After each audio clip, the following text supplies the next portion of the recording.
Yep. And you don't know what you don't know. And that's the worst. The worst. Yeah. And we did this. I'm not going to say, listen, we were one of those. Back in the day, we were one of those. In 2004 to 2008, we almost lost all of our fortune because we didn't get knowledge on real estate. Let's talk about that, because I know a little bit about the story. But okay, so you guys, let's backtrack here for a second. So 01, you really start to, this is where scaling begins. Yeah. Now this is where BHG starts to really take form. Thriving. And it's like, all right. Thriving. It's a business. This is a business now. It's Enterprise no at this longer point. Yeah. no longer hobby, the mom and pop shop. Couple brothers and sisters running around. This is serious. This is serious. And now you guys are doing some serious revenues, hiring, 7 figures, whatever. Oh yeah. Okay. Yeah, we started like really rolling. So from 01 to 04, you had 4 years, 3 years of good growth. And at this point, Bobby and I are stacking. All of our money we're making with BHG, we're stacking, because since day one that Bobby and I met, we always talked about real estate. We just didn't have the money. Sure. We thought that only, if you could only do it with money. We didn't know about all this, no money down or buying, owner financing. We didn't know nothing. Wholesaling or anything. Again, right. Knowledge, right? We didn't know. So we were stacking. In 2004, we had the opportunity. Back then, it was condo conversion. No, yeah. So we were brought. What could go wrong? What could go wrong? In South Florida. So we had the perfect storm. We had the cash. We had the connection with all the banks that we had from BHG. Yeah. And we had gotten an opportunity from a big team that was doing condo conversion all over Florida. So we're like, what a perfect opportunity. Right. We have everything we need. Let's follow the leader. Mm-hmm. But we followed the leader without really getting knowledge on what condo conversion was. We just knew you buy a building, you individually sell these units that were apartment buildings. Now each unit gets sold. That's all we knew. Right. When we get involved in this, number one, we didn't know that you had to vacate everybody. Then you needed an attorney to individually title each unit, which took a year, each building. How much money did you guys put into this? So we had bought $81 million worth of real estate at 95% finance. Wow. Because again, we had the banks that we had a relationship with, so they knew us. So they gave us everything. And back then, mortgages were, they would give you 120%. Yeah. So you would close and the With same no time, you would get a check. a line of credit right away. Cool. Like, so you would But you guys are, okay, so you're saying 81 million, 81 million 5% is what you're putting down. Yeah, more so or you're less putting between like closing 3 costs million and everything. Stuff. I mean, it's still a considerable amount of money. Yeah, considering, but we had partners. Remember, So we were all Eric, Al, Bobby, ourselves, and so you guys all team. got in on the board. Oh, we all went into it like a company, like a BHG Realty. Like we created a real estate division of BHG. So very, very. One thing I talk a lot about is shiny objects. Right? And shiny object syndrome, which is a real thing for entrepreneurs. 100%. I think we've all experienced it as an entrepreneur. This is a really good example, it sounds like, of a big ass shiny object. Yeah. Like a really big shiny that object. Understanding that knowledge is so important. So we follow the leader. We're all excited. We're like, real estate. Because, all we knew was that everybody that was in real estate was a millionaire. So for us, we're like, yeah, we want to do this. Sure. This is where we want to go. We didn't know what type of real estate we were really doing. We said condo conversion. We don't even know what that is, but hey, how can you lose in real estate, right? What a jump. You can't lose in real estate. Everybody told us real estate is a safe place to put your money. So we believed them, but we didn't do any research, right? So what happens in 2006? The world starts crashing. Yeah. We're still under getting all of these buildings titled individually. Oh my God. Okay. We get hurricanes. We got 2 or 3 hurricanes that year. And they went through where we had these buildings. Knowledge, again, here's another knowledge. We had allowed the team we were following to put the insurance on these buildings. Oh no. Wrong type of insurance. Oh my God. When this hurricane came, we had 2 buildings that got completely destroyed. When the insurance adjusters come, They're like, well, you didn't have flood. Oh, well, you didn't have this kind of wind. And, well, you didn't have this. The building is condemned. Nobody can live there. Oh, my God. We don't have the insurance money. We don't have any more money because we're leveraged to the hill. Mm-hmm. And the world's crashing. What a trifecta. Now what do we do? Yeah. So what did you do? Right. We panicked. We all panicked. We automatically almost, Bobby contacted bankruptcy attorneys. We didn't know what to do. But when we started talking to the attorneys like, well, guess what? You have BHG as a personal guarantor? Personal guarantor. Oh, my God. To all these buildings. And we were like, oh, no. Oh, no. There's no way. That's even worse. We could allow BHG to go away. This is your baby. Yeah. Are you kidding me? This is what's giving us. And all the while, BHG is still doing very well. Yeah. Throughout this time. BHG's thriving, but we're not focusing on BHG because we lost focus. Yeah, you got to shine. Everybody, all of us, we were like, "Ooh, this real estate." So we're letting BHG just run, not even focusing on it. It's just running. No focus on it, just letting it be. When the attorneys tell Bobby that, and Eric and Al, we all said, guys, this can't happen. We cannot lose everything we have worked so hard for. So guess what? Bobby and Eric went focused. Bobby and Al went full on focus on BHG. We need to scale this. This needs to pay for all of this that we're drowning right now, that's bleeding us out, because we can't let it go. Sure. So they went, and then Barbie, Eric, myself, we went to the real estate part. And we were like, okay, guys, we're going to get knowledge on this. We need to know what this is all about. We started learning what apartment building was, rentals. So we're like, we need to fill these apartment buildings back up, the ones that were not damaged, because there was 2 of them that we couldn't. We need to put tenants back in here. How do we do this? We don't know property management. We don't know nothing. We start putting people back in, and then we're like, hold on a minute, we got to collect rents. Oh my God, there's people complaining that the toilet's not working. Oh my God, there's this. Who works on this? Who's going to attend to this? What do we do? Now you're in real estate. Now we're in real estate. Yeah. Now we were like, whoa. So now I start learning property management alongside with Eric, and Barbie focuses on the real estate side of like getting agents to bring us tenants, learning about the values of these properties, how are we going to sell them. So Barbie starts focusing on that. We start focusing on management and tenants. Bottom line is that what we learned, that university degree there, was that knowledge is the most important thing before cash. And we, as entrepreneur, and having that mindset that we were not going to fail this time around, no matter what, because we had too much put on the line for us to let it fall. And we just put our PMA on. It was our PMA mindset every single day, PMA all day, every day. That what just PMA stands for what? Positive mental attitude. There you go. And we did that every single day, no matter what came in our table. We were like, nope, we're gonna get over this. We're gonna get over this. And we did. We sold all these units, all these buildings, not units. We sold them.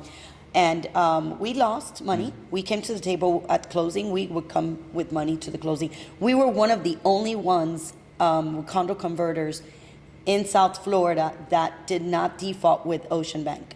Wow. One of the only Bet you they appreciate ones. that. Oh yeah. So we were like, whatever it takes, we did a workout, all that stuff, but we were like, nope, we're not doing this. We're gonna keep our integrity, our everything that we stood for. We're like, no, we're gonna work this out. And yeah, when shit hits the fan, you learn. You just learn. A lot of people just drop it. That's it. I fall. No, we were like, this is not gonna happen, and we just went forward. We swam out. That's badass. Yeah. I don't know if you remember this, but you remember we did a loan in the middle of COVID. Yep. You guys did 2 loans. It was a duplex and a single family.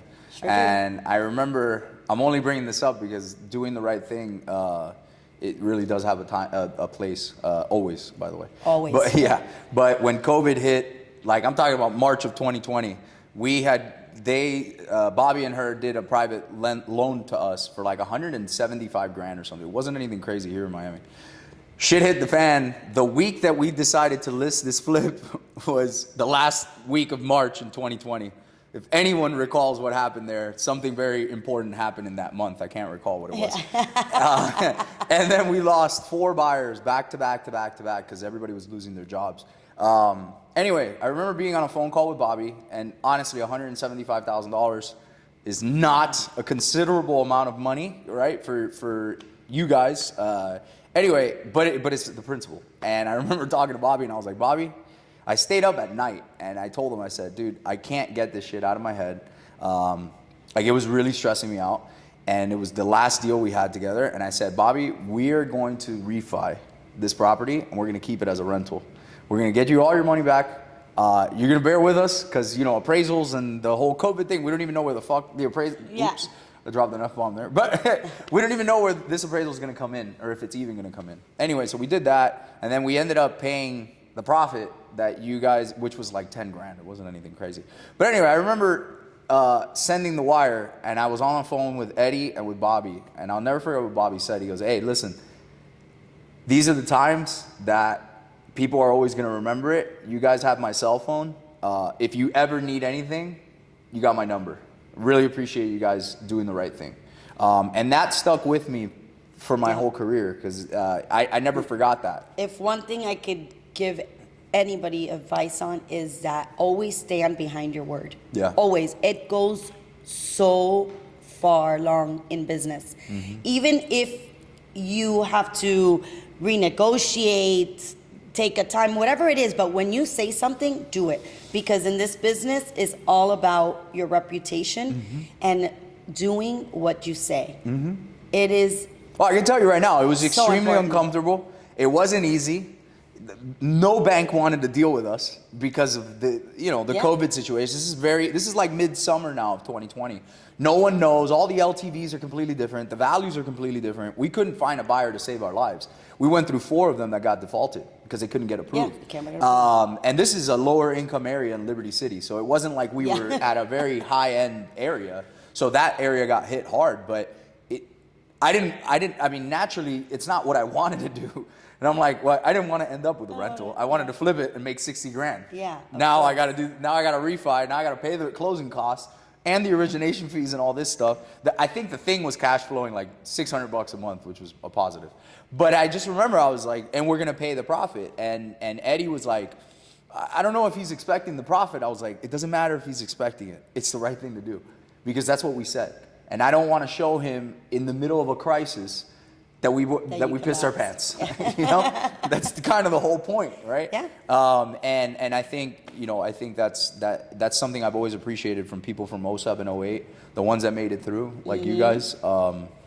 You just got to figure it out. You have to. And the banks were willing to work with you, I would assume. All of them were. Yeah. See, as long as you were up front. Yeah, as long as you were up front and you brought it to the table, they were willing to work with you. It's the ones that just try to say, oh, forget that, or, you know, I'm not making money, so I'm not going to worry about them. I'm just going to drop. Then later on in life, where can you go? Who are you going to be able to go to and say, hey, I want a business line. I want you to come into business with me. I want you to partner with me. Everybody's going to say, no, peace out. I don't want to deal with somebody that can't live up to their word, or when, you know, a time with hard times come in that you collapse and that you just disappear. No. I don't think there's any chance that we'd be sitting here doing a podcast if I wouldn't have paid my loan 3 years ago. I can tell you that right now. Now. This probably wouldn't have gone the same way. Probably been like, you know what, I'm busy. Nice to see you though. Yes, exactly. No, but seriously, people, keep your word. I know it sounds so silly, but especially in the wholesaling business. Yeah. That is a world that you get a lot of people, unfortunately, not being honest and the barrier to entry is so low for wholesaling, which is the majority of my audience. But the barrier to entry is so low to get into that business that. Unfortunately, it's a catch-22. It's great to get into, but if you have ethics and you're a dignified person, whatever. But at the same token, you're also getting all the riffraff because it is so easy to get into. They want easy money, man. Nothing comes easy. You know, if it was easy, everybody would be out there, right? Yeah. So it's and like easy money comes and easy money goes. goes Way- faster than it way comes. way Yeah. faster. And I've had my own personal experience when I first started making, considerable money in my life. I bought a bunch of stupid shit, and that's why I tell it to people, because like students of mine now, I'm 32, they're like 21, so I look at them as like little brothers, right? And I look at them and I'm like, guys, you just had an 80K month. Yeah. Just do me a favor. Don't be an asshole with your money. Don't be Yes. stupid. Don't buy the Rolex. Learn Don't how buy to the stack car. and rack, man. And sure as shit, the next month they're like, no, we got it. They bought the Rolex. They bought the car. And I'm like, God bless. Yeah. You really. But I think some of those lessons you have to go through it on your own. Yeah, you do. And everybody goes through them. Hopefully they learn from them, though. That's Hopefully, the problem. yeah. That some of them just keep on doing the same mistake.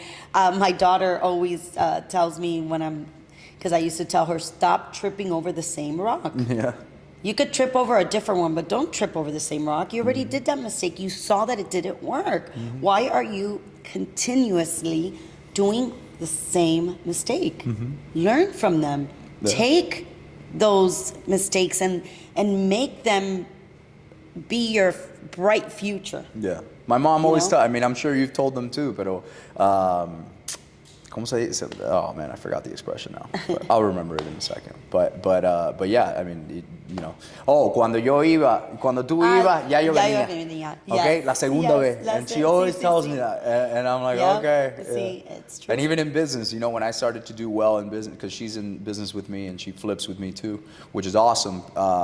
But she's like, mijo, tú sabes que tienes que tener cuidado por acá y hacer esto. And I'm like, no, mom, I got it. I know this. I did 100 deals last year. And she's like, bueno. Espérate que la experiencia Pero la viene con experiencia, edad. ¿cómo se dice? El diablo sabe por viejo, no por Yeah, diablo. exactamente. And that's a fact. Yeah, That's a fact. It sure is. All right, so you end up coming out of 07, 08, the crash, the financial depression, whatever you want to call it. So you guys figured it out. You became landlords. You wanted to be in real estate. Now you're in real estate. Not how you expected it to be. Exactly. But the moral story is they got it done. They figured it out. It didn't look pretty, but you got it done. And you did the right thing. Yes, 100%. So I'm sure number of lessons learned there. 100% what we learned from there. And from there, we were able to create, in 2011, ORTSAC, which is ORTSAC Capital today. Right now, everybody, we have about $750 million worth of real estate. Say that one more time. How much real estate? Hold on. What's the portfolio valued at? $750 million. And if it wasn't for 750. what's going on right now because of the rates and the cap rates change and all that stuff, it would have been more. But it's Only kind of 750 million? Only. What happened? Where's the other 250? We're getting there. We're gonna get there. We're nowhere near in stopping, or we're still acquiring. No. So One of the things we'll I've be there. always admired about you and Bobby is, especially having accomplished everything you guys have already accomplished. I mean, not a lot of people can walk around and say, "Hey, we built a business from the ground up with $1,700 pretty much." Yep.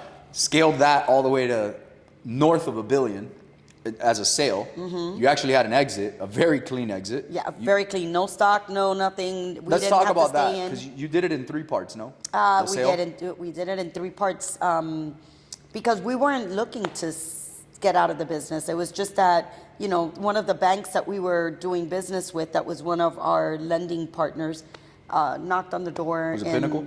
Yes, Pinnacle Bank. See, I did my homework. They came knocking and said, "Hey, we would like to be a part of this. How can we be a part of it?" And we had no clue about selling. We didn't even think of that we could sell business.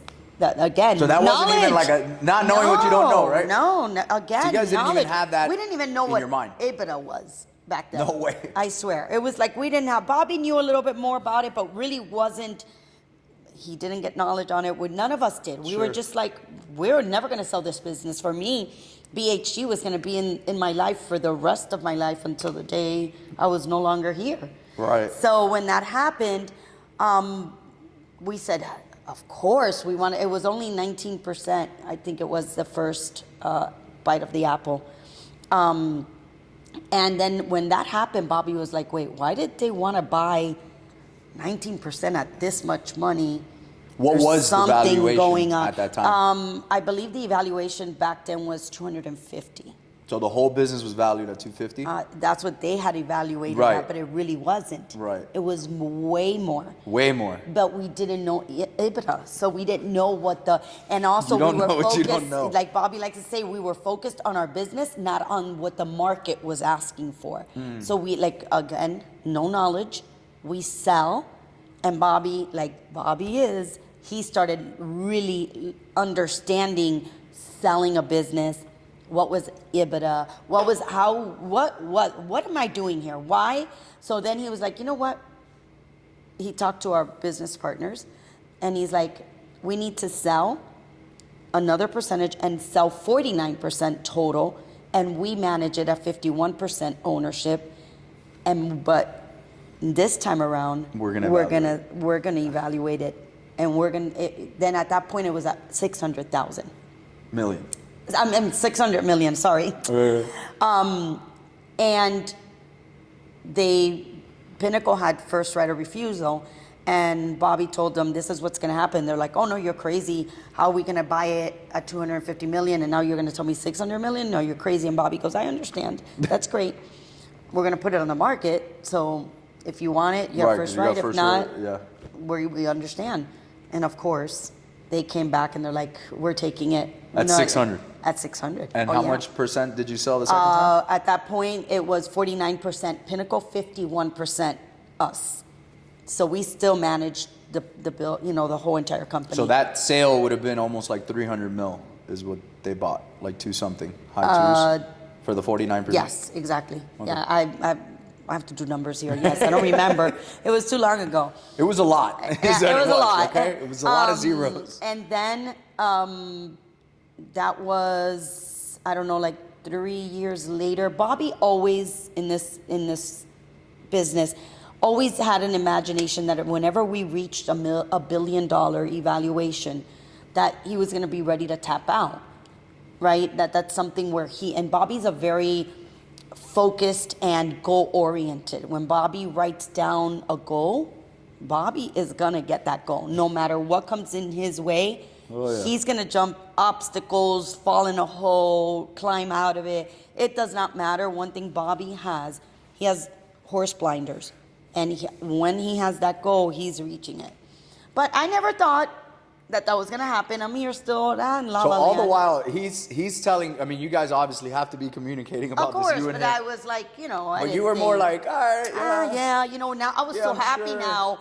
We have now real money. We're investing it into real estate. So now we're not only having this real money and we're putting it into real estate that's bringing us cash flow. BHG is bringing us cash flow. We have our stack. We're like kind of like, okay, we're good. So we're solid. For the people listening right now, I sold a piece of my company. It was like that big in comparison. But what are you feeling at that time? Like when that happens? Because that's a lot of change. I cried. I screamed. I had so many emotions. And Bobby's like, what's wrong with you? I'm like, oh my God, we did this. I can't believe that we did this. Oh my God. I'm screaming. I'm like, I'm telling you. But then at the same time, I'm like, but wait, that's my baby. We're letting go of some, It was so many emotions, but I was just so proud of us. Like we accomplished something that not many people get to accomplish in this lifetime. No.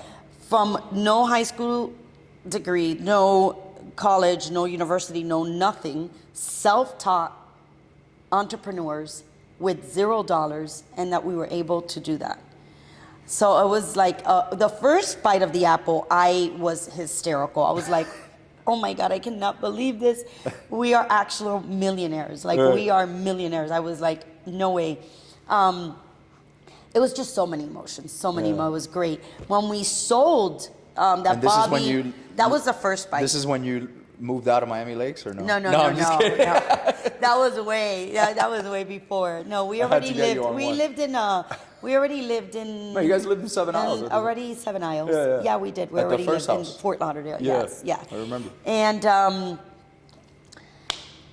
we sell the 49%. We're doing great. We're in good shape. We're like, let's go. I already have the real estate company, Bobby and I, Ortsac, which is with no partners. Yeah. Strictly Priscilla, Brandon, Bobby, and I, which is the family, and no investors. So we're good. We have the management company. We have, our apartment buildings already. We're keep on buying. And How many units do you, because this is all multifamily, by the way, this is right? all multifamily. Okay. How many units more or less at the time? At this point, wait, for the first bite, or you mean when we sold for $1 billion? No. When you have Ortsac and you sold for the first bite. So the first bite, we didn't have apartment buildings yet. Okay. We started. That's how we started. Got it. So you investing. stacked and racked in there. We stacked and we racked. By the time that we sold the 49%, we were already like at 300 units. Okay. So we were good. We didn't need anything else. We were flowing great. We had the real estate. We had BHG. Life was amazing. It was great. All of a sudden, a few years later, Bobby comes to me and he goes, well, the company, we just wanted an evaluation on the company just to see where we're at. And the company came in at one point, I believe it was $1.7 million billion, 1.7 billion the evaluation. So I said, oh, wow, I was so excited. That's awesome. It just keeps going. I just thought, it keeps on going. A few days later, he keeps on like, this is a good time maybe to sell. And I'm like, no, are you crazy? No, why? We're sitting good. We could go on vacation whenever we want. You could come into the office, and we weren't working on Fridays because we would leave to the kids. You're doing great. The company's an oil machine. And he kept on brewing this in his mind, and I kept on seeing him, and I'm like, He wants this. Something's gonna happen here. And like always, comes to me and he goes, I think I'm ready. And I'm like, what? So we sat down and I said, you know what, Bobby, I really don't want to, but I get it. If you don't want to and this is what you want, we're going to do this, because at one point, if you're not happy and you're not fulfilled, or you want something else and Sure. you're sitting there, you're not living your full potential life. And at that point, financially wise, we were solid. Yeah. And all we were doing was growing with the real estate company more than ever. Bobby absolutely loves real estate. Yeah. Like when you want to see Bobby glow, shine, is when he's in his real estate and working a deal. Mm-hmm. When he gets a deal and he has excited. to do the underwriting and he has to work on the asset management, he glows. He loves it. He wakes up at 5 a.m. The first thing he does is look up, something of whatever deal we're working on, or if or something's happening in the real estate market, he wants to know anything about it, and he absorbs knowledge, absorbs it. Yeah. So I said, I understand. He goes, I really want to get into real estate. Like, I really want our office just to be a family office, and our main investment to be focused on multifamily. So I said, whatever. Guess if it is, let's do it. So you're a very supporting wife for being that way, too. I am. I gotta give you credit. Yes, 100%. One thing I do, Bobby and I, we're solid when it comes down that we're going to make a decision. When I tell you he's a researcher, he's a researcher. When I know that he is solid on something, I support him, because at that point we're both together. I know that we're going to get through anything at this point. So we're like, you know what? I love real estate myself. I was no longer really in the day-to-day work-wise on BHG. I was 100% into Ortsac at this point. So I'm in the real estate all the time. I'm already and completely immersed into Ortsac. So I was like, okay, all we're going to do is now be together and blow this thing up. Right. We did it once, we could do it again. Right. So I was like, perfect. And then when we were going to sell it for $1 billion evaluation, I'm like, yeah, all that money over here. Yeah, you know what? That sounds great. When that came about and it really came to tuition, I didn't know if I was happy, sad. It was so many emotions, because like I said, we're letting go of a baby that now Bobby and I created. We created alone, not with nobody else. We started at Bobby and I, and then it went on to one, Bobby's brother, then it went on and brought in employees, and then the third partner and brought in more employees. So we brought that baby to life. Mm-hmm. So it was kind of an emotional roller coaster for me. And when we did, I was then happy after we did it, and then Bobby went through the emotional roller coaster.